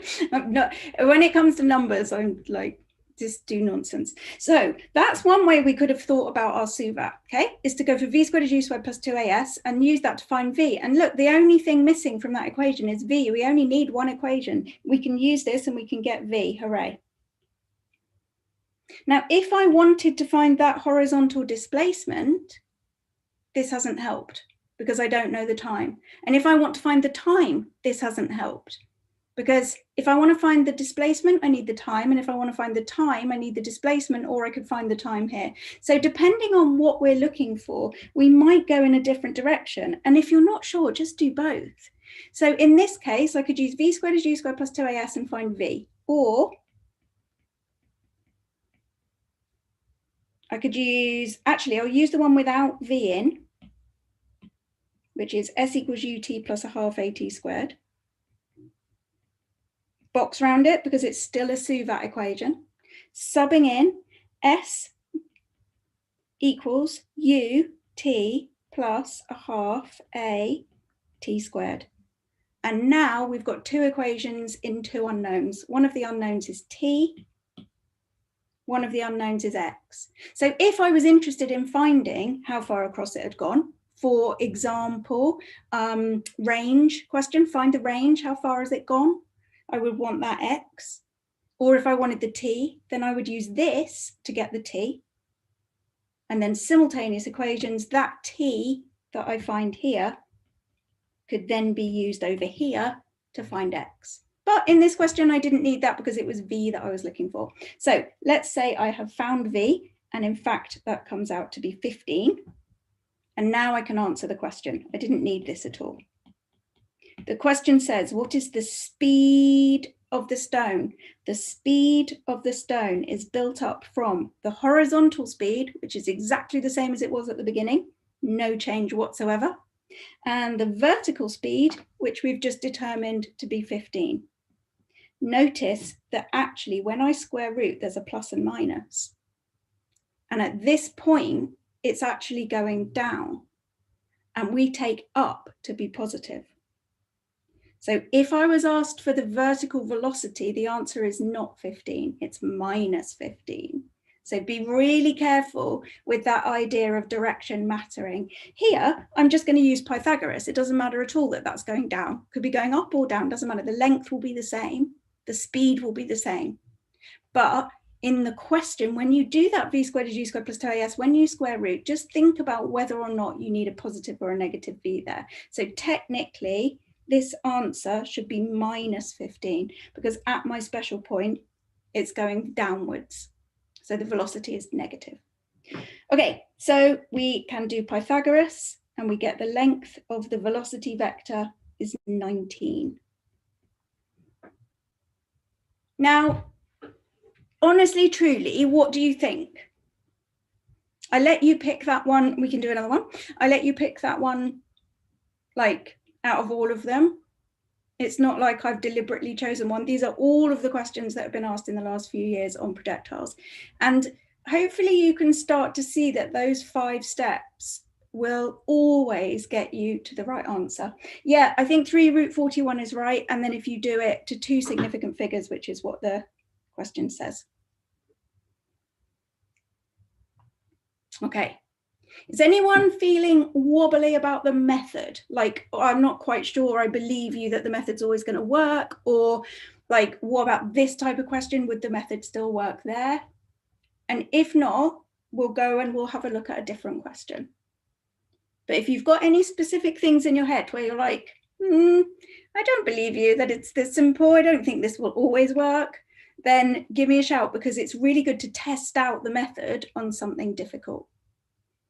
Yeah, Scarlett, we've been talking about this for a while in the course, haven't we? And I think the thing that well, last time I spoke to you about it, the thing that I needed you to do was to focus on not thinking. You were thinking too much and you weren't just following the steps, and that was causing problems. Fahima, can we practice the beginning bit?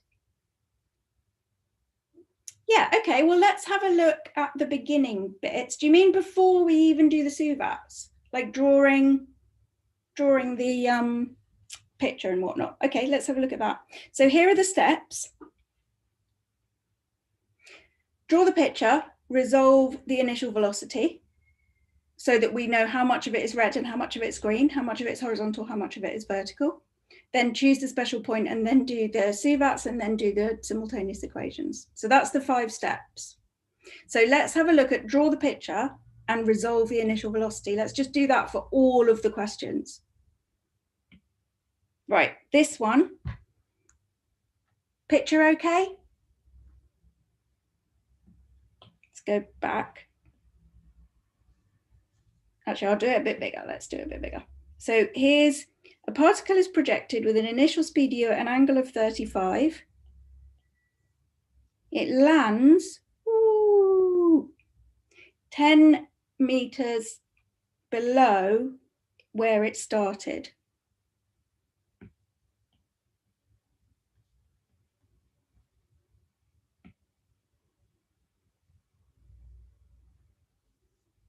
Yeah? Draw a picture. It takes 1.5 seconds to reach the highest point. Actually, I'm not going to put that on because that's just not, this is the picture. This is what happens. Now, this is the step that's really important, that initial velocity getting split up. In this one, we're told the angle and we're told the speed. And always, always, always, always, this will be cos. So speed cos horizontally and speed sine vertically. It's not alpha, is it? It's 35. That will always be the case. And in this one, we got given that extra information about when it landed. And we also got a piece of extra information about that special point. So we might choose that as our special point. All right on that one?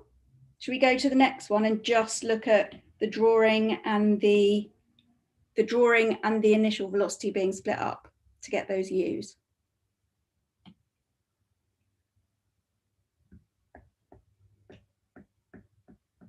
Okay. Draw picture.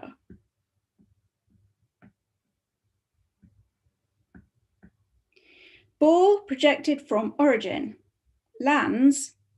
Oh, I think before I thought that was the initial velocity. It's actually where it lands. So it starts from the origin and it lands 40 minus 10. So it starts there and then it lands down here. So it goes projected from the origin. Okay, so there's 2 possibilities here. I could project it upwards and then it lands down there. Or I could project it downwards. I could like just chuck it down and then it lands down there. So it could be either of those pictures. In this case, alpha is positive, and in this case, alpha is negative, but it doesn't really matter. I can still just call it alpha. So it's just that coming back to the picture and what we assumed was happening is really, really important. Okay, what do we know? We know that when it lands, it is 40 across from where it started, and it is 10 down, because that's what we're being told here. The initial speed, we don't know. We do know the time when it lands. So that special point, we know the time. The initial velocity is split up into the speed and the angle, and we don't know either. So I'm going to call the speed u. Okay. So I'm going to call the speed u. So in this direction, it's going to be u cos alpha. I don't know u and I don't know alpha. And in this direction, it's u sine alpha.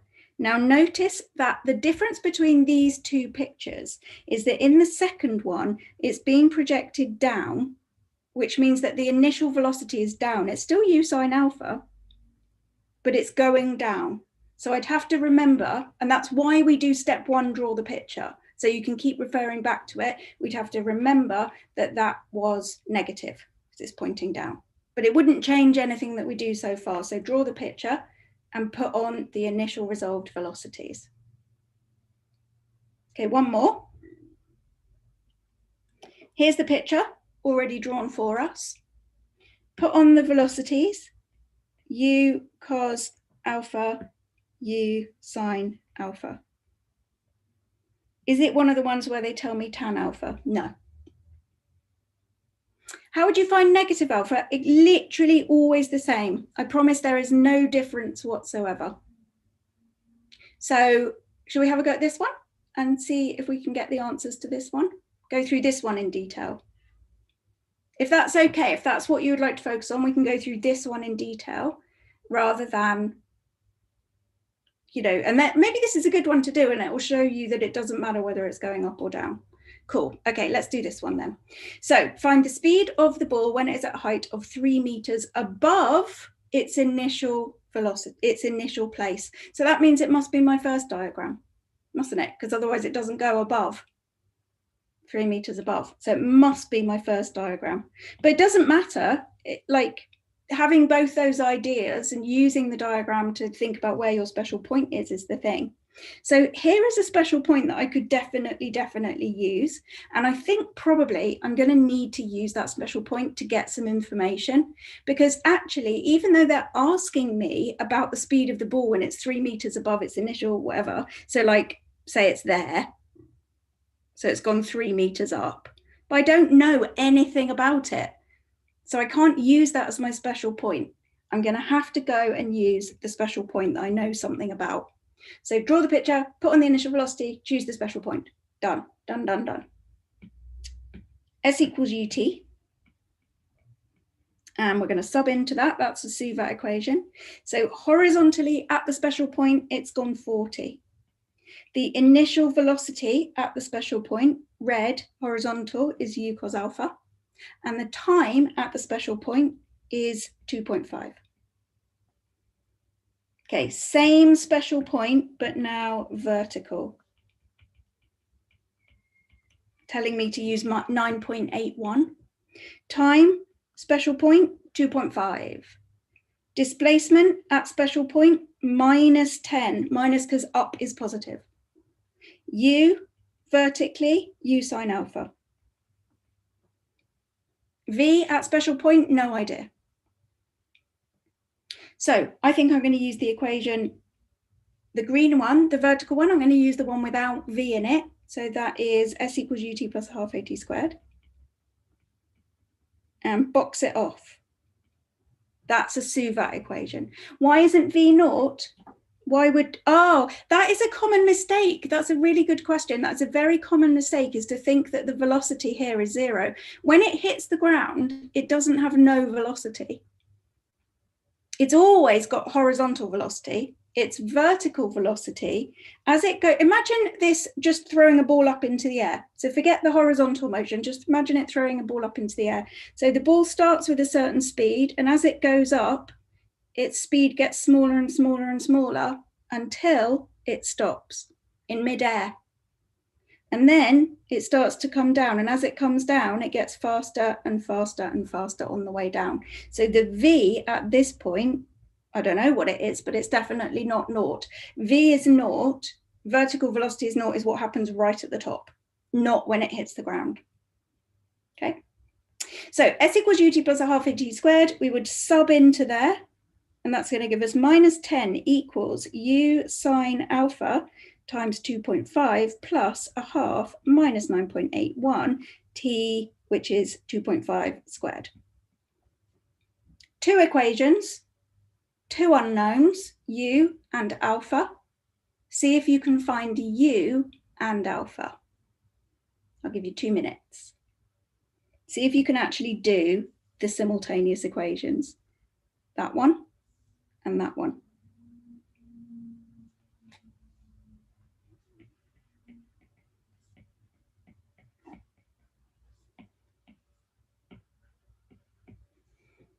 This is the tricky bit.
Okay.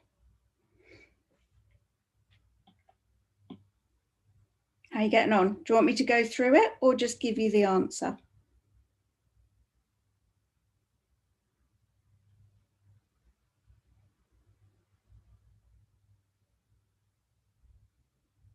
Yeah.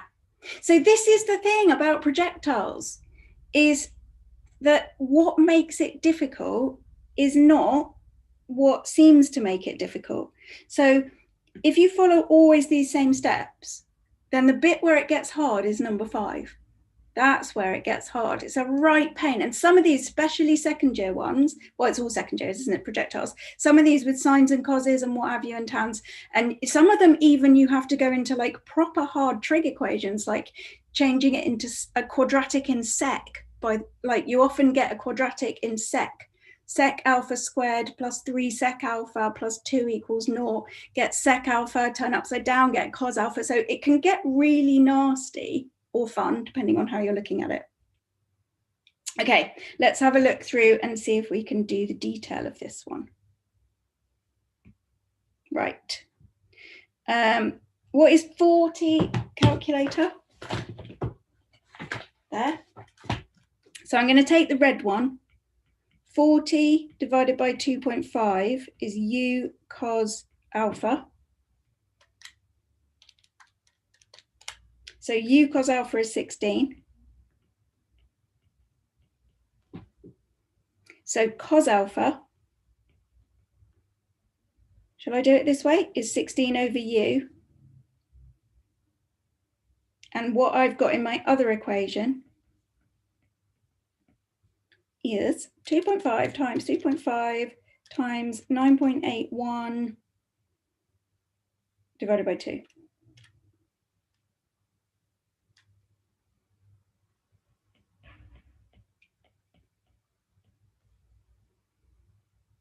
With only one minus. So this is equation 1, the red one, and this is equation 2. So if I do that on the other side,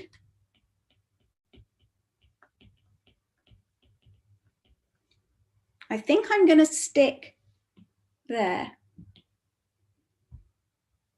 Now, I haven't done that much work, have I? In fact, I haven't really done any work. All I did for the red one was divide both sides by 2.5. And all I did for the green one was stick those numbers into my calculator. And, oh, I've lost a 2.5. I've lost a 2.5 on the second one. So this in here has got a 2.5. Oh, that was close. 2.5 of them. So this divided by 2.5. That was close. So there's me saying, oh, look, it's really easy. I haven't even done anything and I made a mistake. So from this point, tell me what to do. You should have seen this before. Your second years, you've done the r cos x plus a method. You know when you do r cos x plus a, this method, you know that what happens is that you get r cos alpha equals and r sine alpha equals. And then what do you do to get the r and the sine? Exactly. It's the exact same, isn't it? It's the exact same. Yep. You could do sine over cos to get tan, or you can just, yeah, it's the exact same method as you use when you're doing r cos x plus a. So I will do u sine alpha over u cos alpha, u sine alpha over u cos alpha. U's cancel. Now we know what tan alpha is, and then we know what alpha is. Okay. Another thing that we could do, and you learn this exact same thing when you're doing r cos x plus a. Thank you. The other thing that you could do is the same way that you find r when you're doing r cos x plus a. So u squared cos squared alpha is 16 squared. That's squaring both sides. And 661 over 80 squared is u squared sine squared alpha. You don't need to do this detail. I'm just reminding you of where it comes from. So if we add those two up, u squared cos squared alpha plus u squared sine squared alpha, that's equal to that number, add that number, and then cos squared alpha plus sine squared alpha is 1.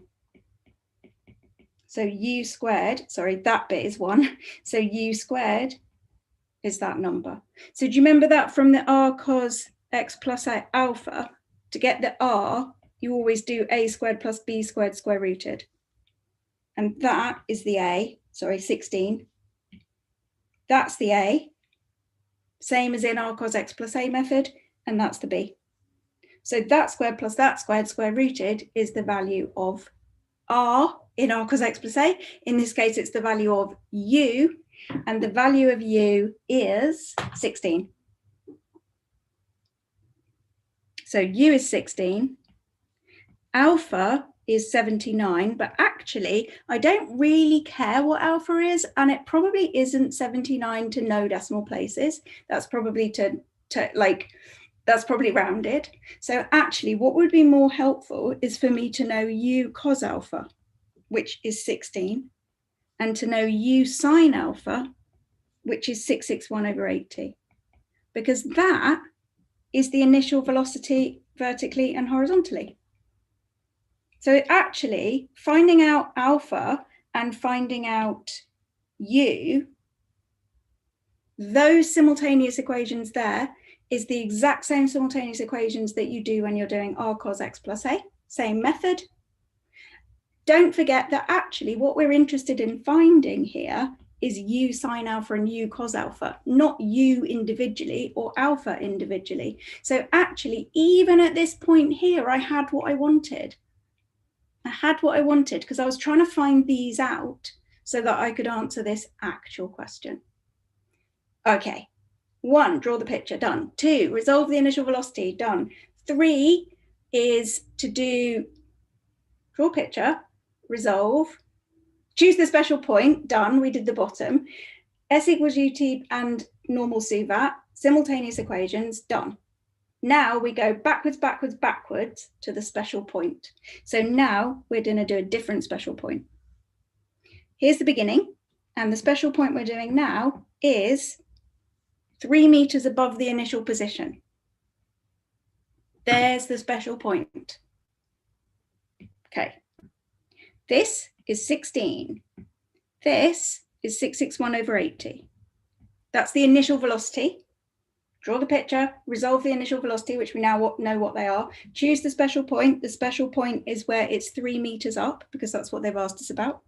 Do S equals ut and sub in. At that point, do I know how far it's gone? No idea. Not horizontally, I don't know how far it's gone. Do I know the initial velocity? Yes, 16. Do I know the time? No.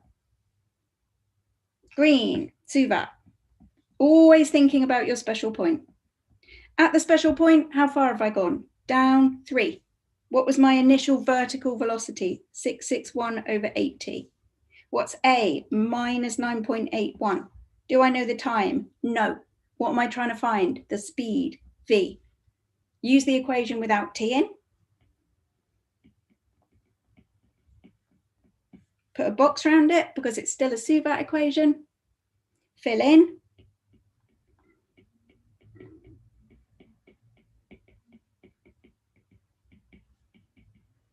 And find V.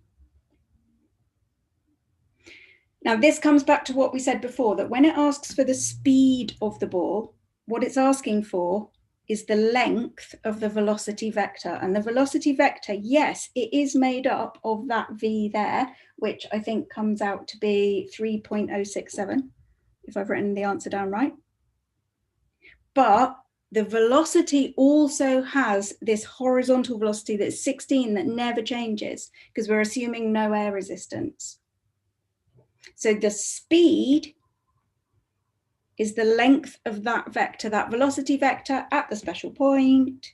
So we use Pythagoras, and the speed comes out to be 16.3 meters per second. And the answer to the next one, if you're interested, is 19. But for the next one, what I would do is now rewind the 3 steps. So for part B, go rewind, rewind, rewind, draw the picture. There's the initial velocity. Choose the special point, which is the top. Fill in our S equals ut. Fill in, use X there because I don't know what it is. Use Y here because I don't know what it is. But V, I do know. V is 0 at the very top. Always the same. Always, always the same. So I hope you feel a bit better about projectiles. I hope. And I hope you would like to give it a go. Find some projectiles questions. Challenge me in challenging this method. Give it a go. And if you find any questions at all where this method doesn't appear to be working, take a photo of what you've done, put it in the course, and I'll have a look at it with that method in mind, and I'll say to you where it's gone wrong or how you need to think about it. But try to keep that 5 steps in your head and it will work every single time, I promise.